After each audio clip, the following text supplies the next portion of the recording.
Some phage vectors can be used for DNA sequencing as well, and in addition to that, in case of other applications.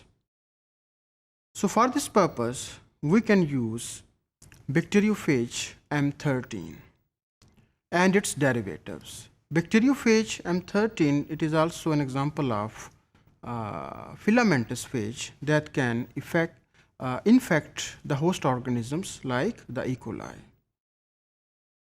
So during the reproduction process, Bacteriophage M13, it is not going to kill its host organism.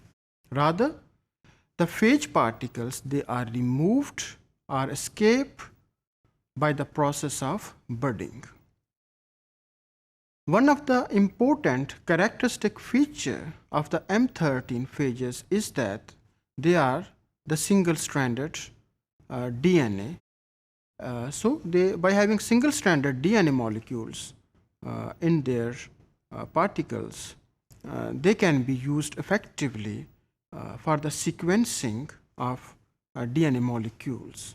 Because if you have a look on the Sanger method of DNA sequencing that we will discuss in coming chapters, here we require single-stranded DNA fragments as a substrate for the sequencing process. And Bacteriophage M13 that contain single-stranded DNA, they may be a good source as a vector to produce single-stranded DNA molecules. But if we want to clone double-stranded DNA into M13 vector, then the M13 single-stranded DNA, it must be first converted into double-stranded form, which is double-stranded replicative form. Naturally, when filamentous phages like M13, they infect their host organism, their single-stranded DNA, during the process of replication, it can be converted into double-stranded replicative form. Because this double-stranded replicative form, now it can be recognized by different type of restriction endonucleases. That is not possible by using single-stranded DNA.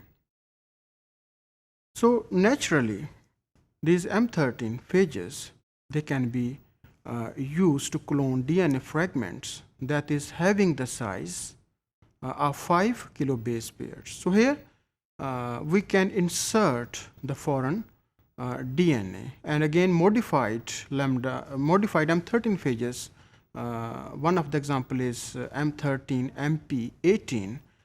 It also contain beta galactosidase gene that encode this enzyme, and again it acts as a selectable marker.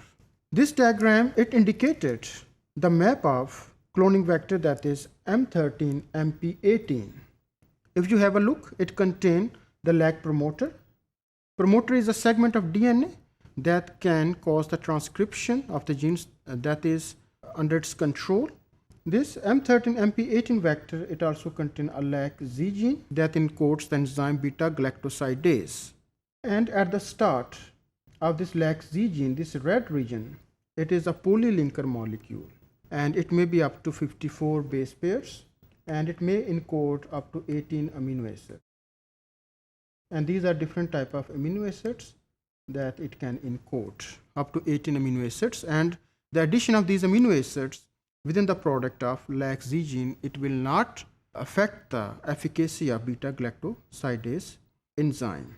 This polylinker molecule, it is present here, and it contains different cloning sites for different type of restriction enzymes.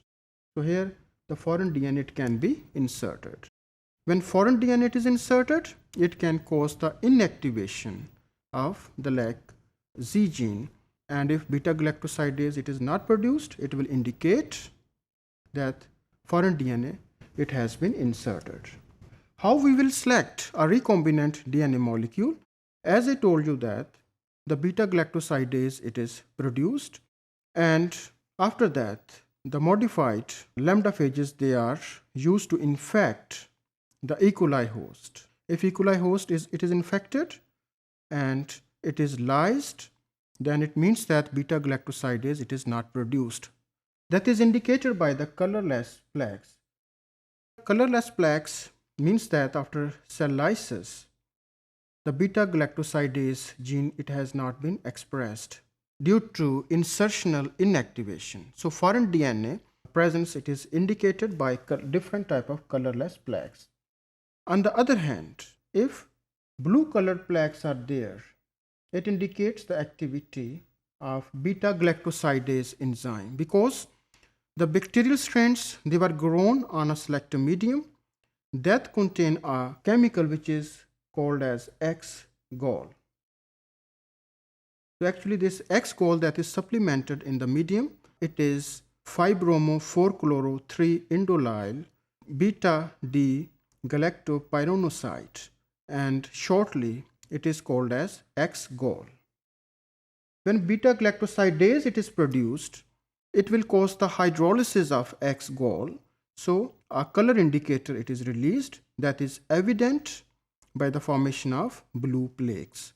Blue plaques indicates that the foreign DNA it has not been inserted and recombinant phages they are absent, whereas on the other hand, if beta-galactosidase activity it is inactivated due to the insertion of the foreign DNA, then it means that the recombinant DNA is there and colorless plaques are produced.